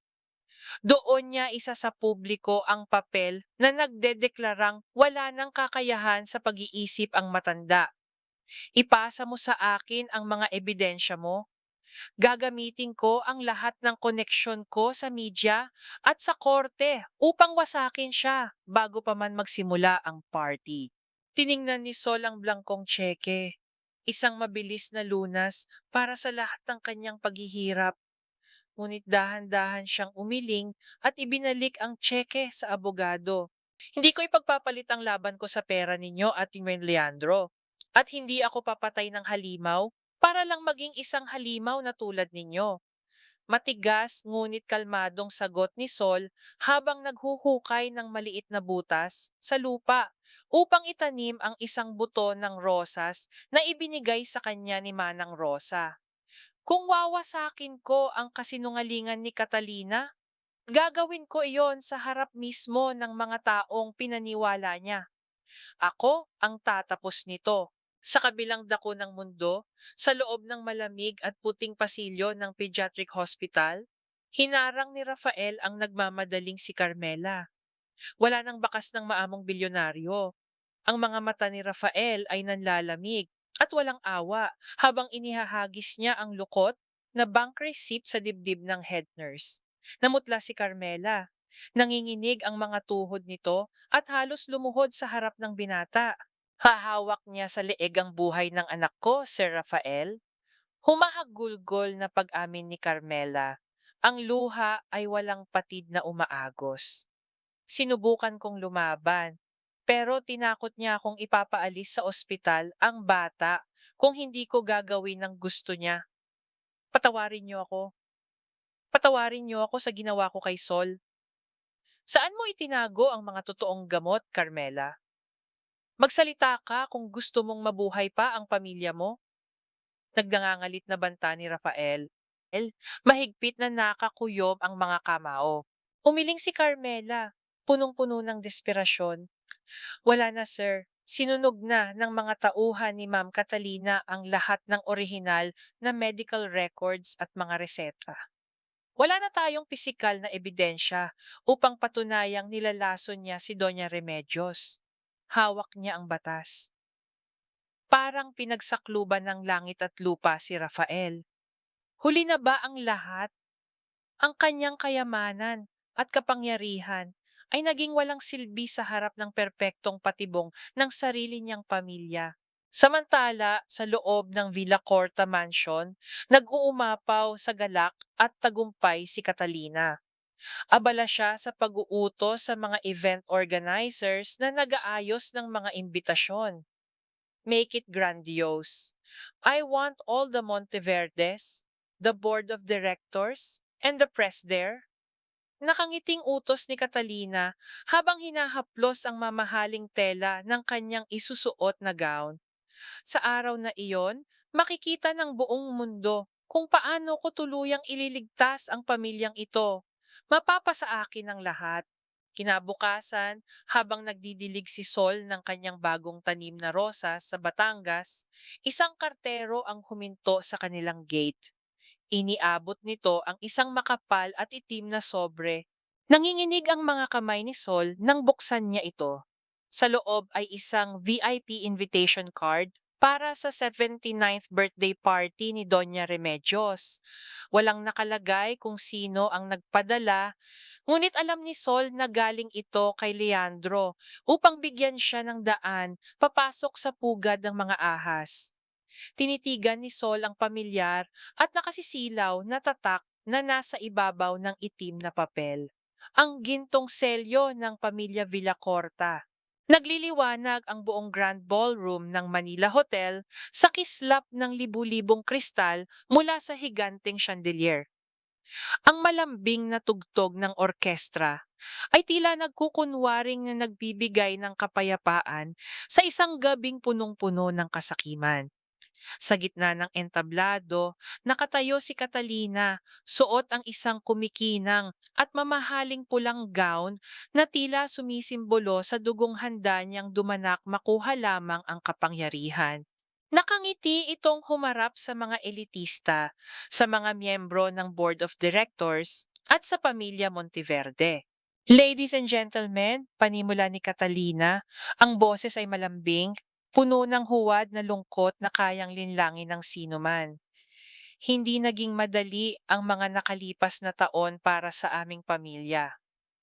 Nakita ko kung paano unti-unting ninakakaw ng sakit ang katinuan ng mahal kong hipag na si Remedios. Ngunit bilang nag-iisang tumayong haligi at ina sa tahanang iyon, kailangan kong maging matatag. I have to make the hard decisions. Lahat ng ginagawa ko bawat sakripisyo ko ay para sa pamangkin kong si Rafael at para protektahan ang kumpanyang itinayo ng aking pamilya. Isang masigabong palakpakan ang ibinigay ng mga panauhin para sa itinuturing nilang bayani ng mga Villacorta. Sa gilid ng entablado, nakatayo si Rafael. Pilit niyang ibinabaon ang kanyang mga kuko sa sariling palad upang pigilan ang nagbabagang galit sa kanyang dibdib. Nais niyang umakyat at isigaw sa buong mundo ang mga kasinungalingan ng kanyang tiyahin, ngunit nakatali ang kanyang mga kamay. Nasunog na ang mga ebidensya. Kung magsasalita siya ngayon ng walang katibayan, tiyak na papalabasin lamang ni Catalina na nasisiraan din siya ng bait dahil sa stress. Tahimik siyang naghihintay, nag-aasam ng isang himala mula sa kanyang matinding pagsisisi. Sa kabilang banda, sa isang madilim na sulok malapit sa bar, nakatayo si Atayar Leandro Alvarado. Umiinom ito ng mamahaling alak, isang mapanuyang ngiti ang nakapaskil sa kanyang mga labi. Siya ang tanging taong nakakaalam na ang perpektong gabi ng kanyang ina ay malapit ng maging isang napakalaking bangungkot. Ang atensyon ng lahat ay unti-unting nawala sa entablado nang dahan-dahang bumukas ang malalaking pintuang gawa sa mabigat na kahoy sa likuran ng ballroom. Pumasok si Sol. Wala na ang kupas niyang uniforme bilang isang kasambahay. Suot niya ang isang simpleng puting damit na umaabot hanggang tuhod, walang anumang palamuti o alahas. Ngunit ang kanyang presensya ay tila isang anghel ng katotohanan na bumaba sa pugad ng mga makasalanan. Nagsimula ang mga bulungan, tila apoy na kumalat ang mga mapanghusgang tingin at matatalim na salita mula sa mga bisita. Hindi ba tiyan ang katulong na lumason kay Doña Remedios? Ang lakas ng loob niyang magpakita dito matapos landiin si Rafael. Mula sa gilid ng buffet table, mabilis na inilabas ni Aling Belen na nakapasok bilang bahagi ng catering staff ang kanyang telepono. Sinimulan nitong i-record ang bawat detalye, naghihintay na mapahiya muli ang dalaga. Ngunit sa halip na yumuko at magtago mula sa libu-libong matang mapanghuhusga, dahan-dahang itinaas ni Sol ang kanyang baba. Sinalubong niya ang bawat matalim na tingin nang walang anumang takot. Tuwid ang kanyang likod, naglalakad sa gitna ng red carpet, na tila ba hindi siya isang hamak na tagapaglingkod, kundi isang babaeng may bitbit na hustisya. Ang tapang na iyon ay hindi nanggagaling sa kayabangan, kundi sa isang malinis na konsensya. Nang makita siya ni Catalina, biglang nawala ang matamis na ngiti sa mukha ng matanda.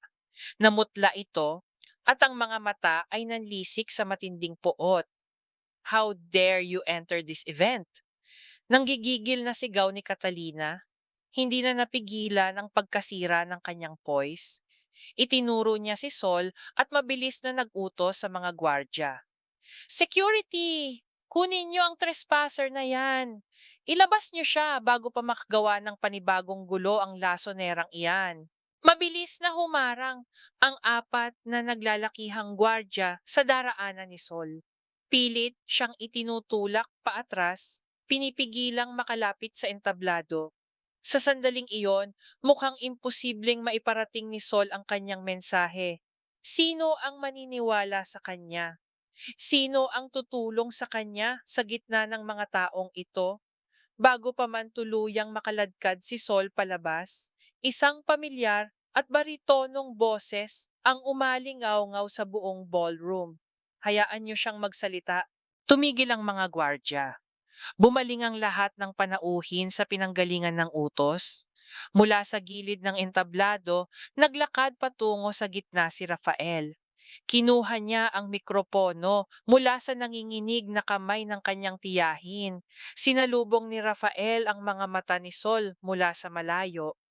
Isang pagtingin na humihingi ng tawad, nagbibigay ng kapangyarihan at sumusuko sa katotohanan. Dahan-dahang itinaas ni Rafael ang mikropono at ang matinis na pag-ugong nito ay hudyat ng pagsisimula ng pagbagsak ng kaharian ni Catalina. na tahimik ang buong bulwagan. Ang tanging maririnig ay ang mabibigat na paghinga ng mga panauhing hindi makapaniwala sa nangyayari. Sa tulong ng utos ni Rafael, dahan-dahang umatras ang mga gwardya. Binigyan ng daan si Sol patungo sa entablado. Bawat hakbang niya ay may kasamang bigat ng katotohanan na matagal nang ibinaon ng pamilyang iyon. Rafael! Nabaliw ka na ba? Nanginginig at namumulang sigaw ni Catalina. Pilit na inaagaw pabalik ang mikropono. Bababuyin ng babaeng iyan ang pangalan natin sa harap ng mga Monteverde. Matagal nang nababoy ang pangalan natin. Malamig na sagot ni Rafael. Hindi inaalis ang tingin kay Sol habang inihaharang ang kanyang malapad na balikat upang protektahan ng dalaga mula sa kanyang tiyahin. At hindi si Sol ang gumawa niyo. Inabot ni Rafael ang mikropono kay Sol. Nang maglapat ang kanilang mga balat, naramdaman ni Sol ang init ng suporta ng lalaki. Hinarap niya ang libu-libong matang nakatitig sa kanya. Hindi siya nanginig. Hindi siya umiyak. Isang lasonera. Isang mang-aakit. Iyan ang mga pangalang ibinansag ninyo sa akin. Panimula ni Sol, ang kanyang boses ay malinaw, matatag, at umaalingaw-ngaw sa buong ballroom. Ngunit ang babaeng nakatayo sa harap ninyo, ang babaeng pinalakpakan ninyo kanina bilang isang bayani ng mga Villa Corta, ay isang sinungaling at isang kriminal. Nagumpisa ang malalakas na bulungan, nanlaki ang mga mata ni Catalina. She's insane! Security! I said get her out of here! Gumagawa siya ng kwento dahil pinalayas ko siya. Sa halip na makipagsigawan, mahinahong inilabas ni Sol ang kanyang telepono mula sa bulsa. Inilapit niya ang speaker nito sa mikropono at pinindot ang play button. Isang matinis na pag-ugong ng audio ang pumailan lang sa hangin bago ito pinalitan ng isang pamilyar at nakakakilabot na boses. Boses ni Catalina. Carmela, balita ko ay kailangan na naman ng anak mo ng panibagong operasyon. Nabayaran ko na ang ospital, ₱1,000,000. Kaya siguro naman, oras na para bayaran mo ang utang na loob mo sa akin, hindi ba? Ilagay mo ang gamot na ito sa kwarto ng katulong.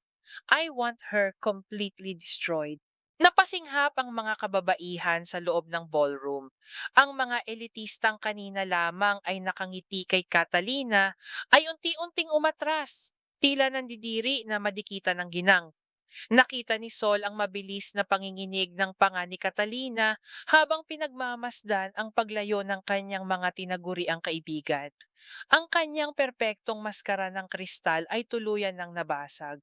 That's edited. Artificial iyan. AI. Naghihiyaw na depensa ni Catalina, pilit na ginagapang ang huling hibla ng kanyang dignidad. Wala kayong ebidensya. Ako ang nag-alaga kay Remedios nang ma-stroke siya. Ako ang legal na tagapag-alaga. Hindi na ngayon, Catalina. Isang bagong boses ang umalingaw-ngaw mula sa madilim na bahagi ng bulwagan. Naglakad patungo sa liwanag si Aterte Leandro Alvarado, may pamilyar na mapanuyang ngiti sa mga labi at kasunod niya ay si Dr. Mendoza. Initaas ng doktor ang isang selyadong brown envelope. Ako po si Dr. Arturo Mendoza, isang independent neurologist. Kasama ko po ang opisyal na medical assessment na isinagawa ko kay Doña Remedios 3 araw bago siya sinubukang patayin sa sarili niyang bahay. Nililinaw ng dokumentong ito na ang pasyente ay may buong kakayahang mag-isip. Hindi siya incapacitated at hindi niya kailangan ng legal guardian na kukuha ng kanyang mga ari-arian. Bago pa man makasagot si Catalina, lumabas mula sa likuran ng entablado si Carmela, inalalayan ng mga tauhan ni Rafael. Umiiyak ang head nurse, mugtong-mugto ang mga mata, at walang atubiling lumuhod sa harap ng mga panauhin, lalo na sa harap ni Sol. Totoo po ang audio, pinilit niya po akong magsinungaling. Humahagulgol na pag-amin ni Carmela, nakayuko sa sahig. Tinago niya po ang totoong gamot ni Doña Remedios at pinainom kami ng malakas na pampatulog para magmukhang gulay ang matanda. Ginamit niya ang buhay ng anak ko para mabili ang konsensya ko. Patawarin niyo ako, Sol. Sir Rafael, patawarin niyo ako. Nayanig ang buong pundasyon ng pamilya Villacorta. Ang katotohanan ay nakalantad na sa ilalim ng maliwanag na ilaw. Walang anumang aninong mapagtataguan. Nang maramdaman ni Catalina na wala na siyang kawala, isang nakakakilabot na halakhak ang kumawala sa kanyang mga labi. Ang huwad na luha ng isang mabait na hipag ay napalitan ng nag-aapoy na puot ng isang baliw. Oo, ginawa ko yun. Matinis na sigaw ni Catalina, ang mga ugat sa leeg ay halos pumutok sa matinding galit habang dinuduro si Rafael at ang buong angkan. At may karapatan ako. Utang niyo sa akin ang buhay ninyo. Kinuha ng pamilyang ito ang asawa ko. Hinayaan ni Remedios na mamatay sa utang ang asawa ko para lang protektahan ang negosyo niya. Inialay ko ang buong buhay ko sa pagiging aso ninyo. Kaya ngayon, babawiin ko kung ano ang nararapat sa akin. Kukunin ko ang yaman nyo. Nanlalamig na pinakinggan ng lahat ang paglalabas ng lason mula sa puso ng matanda. Ngunit sa halip na sumuko, isang nakangising ngiti ang sumilay sa labi ni Catalina. Pero wala kayong magagawa. Mapang-asar na sigaw nito, itinataas ang mga kamay na tila isang reyna. Wala kayong silbi. Baliw na ako kung baliw, pero hawak ko pa rin ang batas. Hanggat walang sinasabi mismo si Remedios, hanggat hindi nakakapagsalita ang babaeng iyon, sa korte pa rin ang bagsak natin. At lahat ng papel nasa pangalan ko. Isang mabigat na katahimikan ang bumalot sa bulwagan. Tama si Catalina. Sa teknikalidad ng batas, ang testimonya ni Remedios ang magiging huling pako sa kanyang kabaong. Ngunit paano magsasalita ang isang taong paralisado ang katawan? Ngunit ang nakakabinging katahimikan ng malaking silid ay biglang binasag ng isang mabagal, matinis at pamilyar na tunog. Isang paulit-ulit na paglangit-ngit ng mabibigat na gulong ng goma na gumuguhit sa makinis na marmol na sahig. Sabay-sabay na napalingon ng lahat sa malaking pintuan. Mula sa labas, itinutulak ni Manang Rosa ang isang silyang digulong papasok sa gitna ng liwanag. Tumigil ang mabigat na pag-ikot ng mga gulong ng silyang digulong sa pinakagitna ng malawak na bulwagan. Humawi ang karagatan ng mga mayayamang panauhin, hindi makapaniwala sa nakikita ng kanilang mga mata. Nakaupo doon si Doña Remedios, balot ng isang manipis na asul na shawl, payat at mahina ang pisikal na pangangatawan. Ngunit ang kanyang mga mata ay nag-aapoy ng isang pamilyar at nakasisindak na kapangyarihan. Ang kapangyarihan ng isang inang handang bawiin ang kanyang kaharian. Mabilis na bumaba si Rafael mula sa entablado. Hindi ininda ng bilyonaryo ang paningin ng mga kasosyo sa negosyo o ng mga kaibigang elitista. Lumuhod siya sa malamig na marmol na sahig sa mismong harapan ng kanyang ina. Dahan-dahan niyang inabot ang nanginginig na kamay ng matanda. Basag at namamaos na bulong ni Rafael, ang mga luha ay nagbabadyang bumagsak mula sa kanyang mga mata. Nandito na po tayo. Sila na po ang magdesisyon. Sabihin niyo po ang totoo. Nataranta si Catalina. Ang kanyang malaray ng tindig kanina ay nagmistulang kilos ng isang nasukol na hayop. Patakbo siyang bumaba ng entablado, pilit na iniaabot ang mga kamay patungo sa matanda. Remedios, huwag kang maniwala sa kanila. Nanginginig at nagmamakaawang sigaw ni Catalina, pilit na ginagamit ang huling baraha ng manipulasyon. Tayo ang pamilya. Ako ang nag-alaga sa'yo nang iwan ka ng anak mo para sa negosyo. Ako ang nagpunas sa iyo. Huwag mong hayaang sirain ng isang hamak na katulong ang pamilya natin. Akmang hahawakan ni Catalina ang balikat ni Remedios, ngunit mabilis na tumayo si Rafael at itinulak palayo ang kanyang tiyahin. Isang matalim na tingin ang ipinukol ng binata na tila nagbababalang huwag na huwag nitong dadapuan ng kahit isang daliri ang kanyang ina. Ibininaling ni Doña Remedios ang kanyang paningin. Hindi niya tiningnan ang nag-iiyak na si Catalina. Hindi niya tiningnan ang mga miyembro ng Board of Directors na nag-aagawan sa kanyang yaman. Tiningnan niya si Sol. Nakatayo si Sol ilang hakbang mula sa kanila. Suot ang simpleng puting damit, luhaan ngunit nakangiti. Ang babaeng nagturo sa kanya kung paano muling magsalita gamit ang mga daliri. Ang babaeng naniwalang may kaluluwa pa siyang natitira nang ituring siya ng buong mundo bilang isang walang buhay na bagay. Namuo ang mga luha sa mga mata ng matandang Donya. Pilit niyang inipon ang lahat ng hangin sa kanyang mahihinang baga. Nagsimulang mangisay ang kanyang mga labi. Pinipilit na gisingin ang mga ugat na matagal nang pinatulog ng lason at sakit.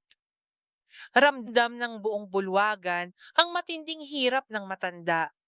Tila tumigil ang pag-ikot ng mundo habang hinihintay ng lahat ang kanyang sasabihin. Ibinuka ni Doña Remedios ang kanyang bibig. Hindi! Isang mahina, putol-putol, ngunit napakalinaw na boses ang umaling-aunggaw sa nakakabinging katahimikan ng malaking silid. Napasinghap ang lahat. Umatras si Catalina, nanlalaki ang mga mata, tila nakakita ng multong bumangon mula sa hukay. Pinilit ni Remedios na tapusin ang kanyang sasabihin. Tinitigan niya si Sol ng buong pagmamahal at pasasalamat. Hindi si Sol, apat na salita. Apat na salita na nagpabagsak sa isang imperyo ng kasinungalingan. Isang mainit at mabigat na patak ng luha ang kumawala mula sa mga mata ni Rafael. Muli siyang lumuhod, ibinaon ng kanyang mukha sa mga tuhod ng kanyang ina, at buong pagmamahal na hinalikan ang nanginginig na kamay nito. Umiyak ang bilyonaryo, hindi dahil sa pagbagsak ng kanilang iskandalo, kundi dahil sa wakas, narinig niyang muli ang boses ng babaeng nagluwal sa kanya. Sumabog sa kaguluhan ang ballroom. Mabilis na naglabasan ang mga mamamahayag na imbitado sa piging, inilalabas ang kani-kanilang mga kamera. Sa unahan ng lahat ay si Aling Belen, walang pakundangang kinukuhanan ng video ang buong tagpo. Isinasa publiko ang tuluyang pagkawasak ng Donya ng mga Villacorta. Hindi kinaya ni Catalina ang bigat ng kahihiyan. Ang babaeng palaging uhaw sa kapangyarihan at atensyon ay unti-unting nanghina ang mga tuhod. Bumagsak siya sa malamig na marmol na sahig. Tuluyang nawala ng malay sa gitna ng matatalim na ilaw ng mga kamera at mapanghusgang bulungan ng lipunang dati ay sumasamba sa kanya. Tapos na ang laban. Nanalo ang katotohanan. Tumingala si Rafael mula sa pagkakaluhod. Hinanap ng kanyang mga namumulang mata si Sol. Inaasahan niyang tatakbo ang dalaga palapit sa kanya. Inaasahan niyang yayakapin siya nito at magpapasalamat dahil sa wakas, malaya na silang dalawa upang magsimula ng isang tahimik na buhay. Ngunit hindi tumakbo si Sol. Nakatayo lamang ang dalaga, isang malambot, malungkot at punong-puno ng pag-unawang ngiti ang ibinigay niya sa binata. Nakita ni Rafael ang paggalaw ng mga labi ni Sol, tahimik na bumubulong ng salitang salamat, bago dahan-dahang tumalikod. Nanigas si Rafael sa kanyang kinatatayuan habang pinagmamasdan ang unti-unting paglayo ng nag-iisang babaeng minahal niya. Habang nagkakagulo ang mga pulisya upang kunin ang walang malay na si Catalina, naglakad si Sol papalabas ng naglalakihang pintuan ng hotel, iniiwan ang karangyaan, ang pamilyang nanakit sa kanya, at ang pag-ibig na kailangan muna ng panahong maghilom. Ang tanging naiwan sa paningin ni Rafael ay ang likod ni Sol na unti-unting lumalayo patungo sa maliwanag na liwanag ng gabi, naglalakad ng malaya at walang anumang utang na loob sa kahit kanino. Kinabukasan, sumikat ang araw na may dalang kakaibang liwanag at katarungan. Ang mga pahayagan at balita ay nag-uumapaw sa mga litrato ng naganap na iskandalo sa Manila Hotel. Kasabay ng pagkakakulong kay Catalina na tuluyan ng inalisan ng kanyang mga mamahaling alahas at kapangyarihan ay ang opisyal na paglabas ng pahayag mula sa kumpanya ng mga Villacorta. Nilinis nila ang pangalan ni Esteban Marasigan. Ang amang namatay sa kahihiyan ay tuluyan ng binigyan ng kapayapaan. Nakuha ni Sol ang hustisyang matagal niyang ipinaglaban. Ngunit ang tagumpay na iyon ay hindi naging dahilan upang manatili siya sa mapagkunwaring mundo ng mga mayayaman. Mausok, mainit, at punong-puno ng mga nagmamadaling pasahero ang terminal ng bus papuntang Batangas.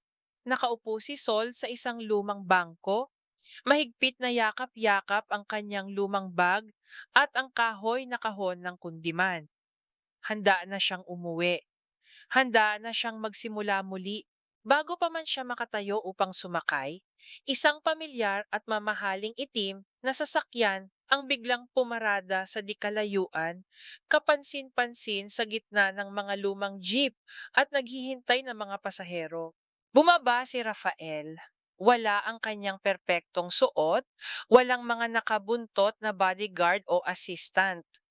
Magulo ang kanyang buhok, namumugto ang mga mata, at ang bawat hakbang patungo kay Sol ay puno ng matinding pagmamakaawa.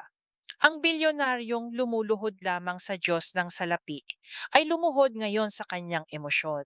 Sol, humihingal na tawag ni Rafael. Pilit na hinuhuli ang mga mata ng dalaga. Hinabol kita mula pa sa ospital.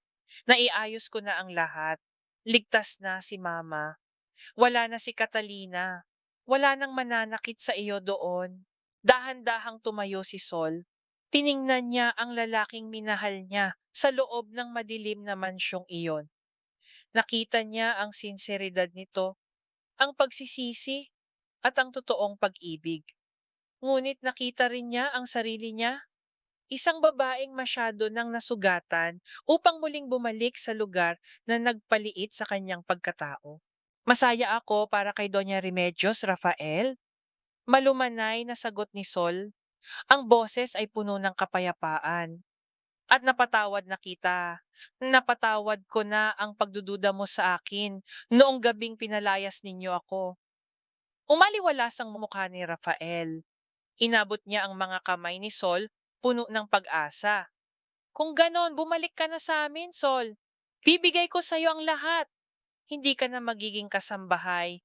Ibabahagi ko sa iyo ang mundo ko, ang kumpanya, ang lahat ng gusto mo. Ngunit sa halip na yakapin ang inaalok na paraiso, dahan-dahang binawi ni Sol ang kanyang mga kamay. Isang malungkot ngunit matatag na ngiti ang ibinigay niya sa binata. Iyon ang hindi mo pa rin naiintindihan, Rafael. Matapang na tugon ni Sol, tumitingala upang pigilan ang pagpatak ng kanyang mga luha. Hindi ako pwedeng bumalik bilang pabuya dahil natuto kang maging mabuting anak. Hindi ako premyo sa dulo ng pagbabago mo. At lalong hindi ko gustong maging isang babaeng iniligtas ng isang bilyonaryo upang magkaroon ng halaga. Nataranta si Rafael. Hindi iyan ang ibig kong sabihin, Sol. Mahal kita. I need you. At mahal din kita, direktang pag-amin ni Sol, isang katotohanang bumasag at bumuo sa puso ng binata ng sabay. Pero bago ko mahalin ang kahit na sino, kailangan ko munang buuin ang sarili ko. Kailangan kong umuwi sa amin, bumuo ng sarili kong pangarap gamit ang sarili kong mga kamay, at hindi gamit ang apelyido o yaman ng pamilya ninyo. Hindi ako babalik sa Villacorta para lang hanapin ang sarili ko sa anino mo. Gumuho ang mundo ni Rafael. Ang matinding sakit ng pagtanggi ay tila isang punyal na nakabaon sa kanyang dibdib, ngunit habang nakatitig siya sa matapang at malayang mukha ng dalaga, unti-unti niya itong naintindihan. Sa buong buhay niya, nakasanayan niyang mabili ang lahat ng gusto niya, kasama na ang atensyon ng mga tao. Ngunit ang pag-ibig at dignidad ng isang solidad marasigan ay hindi kailanman magkakaroon ng katumbas na presyo. Huminga ng malalim si Rafael. Pilit niyang nilunok ang kanyang pride at ang sakit ng pangungulila. Dahan-dahan siyang umatras ng isang hakbang, nagbibigay ng espasyo para sa kalayaan ng babaeng nasa harapan niya. Hihintayin kita, Sol. Basag na bulong ni Rafael, puno ng matinding paggalang. Kahit gaano katagal, hanggang sa maging pantay na tayo sa paningin mo, isang matamis na ngiti ang iginanti ni Sol. Tumalikod siya at humakbang paakyat sa pinto ng bus. Naramdaman ni Sol ang mabigat na pag-ugong ng makina ng bus mula sa ilalim ng kanyang inuupuan, hudyat ng kanilang paglisan. Sumandal siya sa malamig na salamin ng bintana at lumingon sa labas. Nakita niya si Rafael na nakatayo pa rin sa gitna ng usok at alikabok ng terminal. Hindi umaalis, pinagmamasdan siyang lumayo habang tinatanggap ang pagkatalo ng kanyang kayabangan.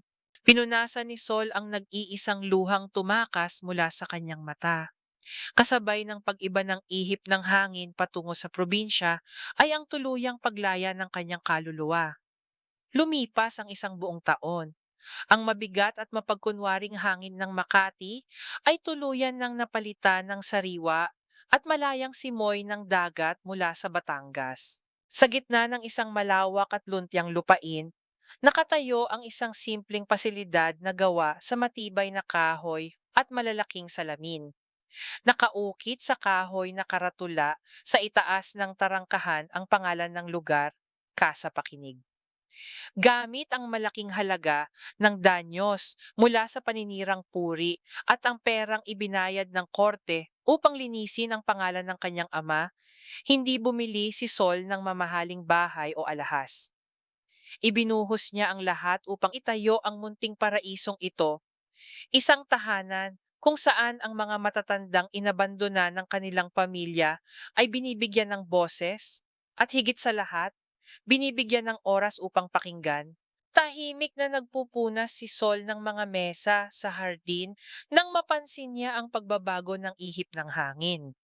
Isang simpleng puting van ang huminto sa tapat ng kanilang bakuran. Walang sumusunod na mahabang linya ng mga bodyguard, walang mga nakasisilaw na ilaw ng media. Bumaba ang isang lalaki. Nakasuot lamang ito ng simpleng puting t-shirt at maong, malayo sa imahe ng nakasanayang tagapagmana ng mga Villa Corta. May bitbit itong isang maliit na paso na may usbong ng pulang rosas. Si Rafael. Napatigil si Sol. Tiningnan niya ang lalaking naglakad palapit sa kanya. Ang mga matang dati ay laging nagmamadali at naghahanap ng pagkakakitaan ay napalitan ng mga matang kalmado, puno ng pag-asa, at higit sa lahat, puno ng pasensya. Ngunit bago pa man makapagsalita si Rafael, napansin ni Sol ang pagbaba ng bintana ng sasakyan mula sa likuran. Nakaupo roon si Doña Remedios sa kanyang silyang digulong, may asul na bandana sa leeg at mukhang mas malusog at mas payapa kaysa noong huli niya itong makita. Nagtagpo ang mga paningin ng dalawang babae. Ngumiti ang matandang donya. Dahan-dahan nitong itinaas ang kanyang kaliwang kamay at marahang idinikit ang kanyang daliri sa salamin ng sasakyan. Isang diin. Sinundan ng ikalawa. Dalawang katok ng pag-apruba. Naluha si Sol habang nakangiti. Nakita niya sa mga mata ni Doña Remedios na sa loob ng isang taong lumipas, tuluyan na nitong napatawad ang anak na minsang nakalimot, ngunit natutong bumalik at bumawi.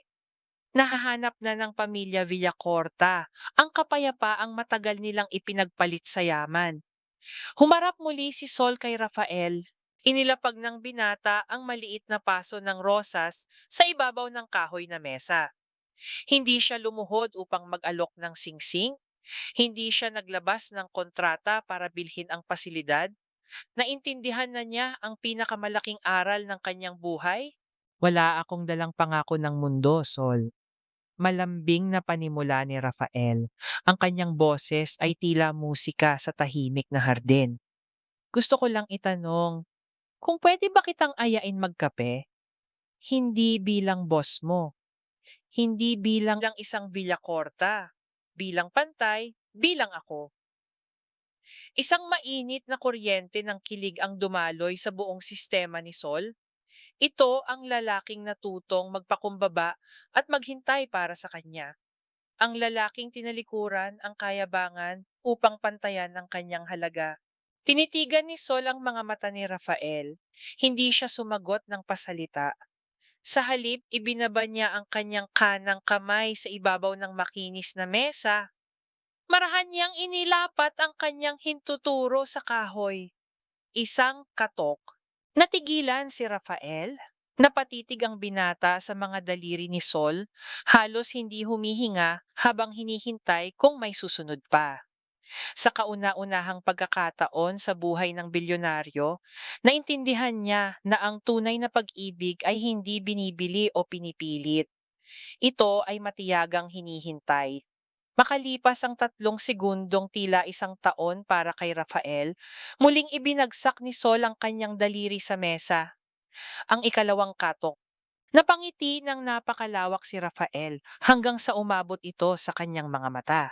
Maging si Sol ay hindi na napigilan ang pag-apaw ng saya sa kanyang puso. Walang maiinit na halik o mahigpit na yakap, tanging ang matamis na tawanan lamang ng dalawang taong natutong paghilumin ang isa't isa ang pumuno sa hardin ng kasapakinig. Napatawad na ba nila ang isa't isa? Oo, dahil ang tunay na pagpapatawad ay hindi nagmumula sa pagkalimot ng sugat, kundi sa pagpili na huwag nang magdulot ng panibagong sakit. Nahanap na ba nila ang kanilang kapayapaan?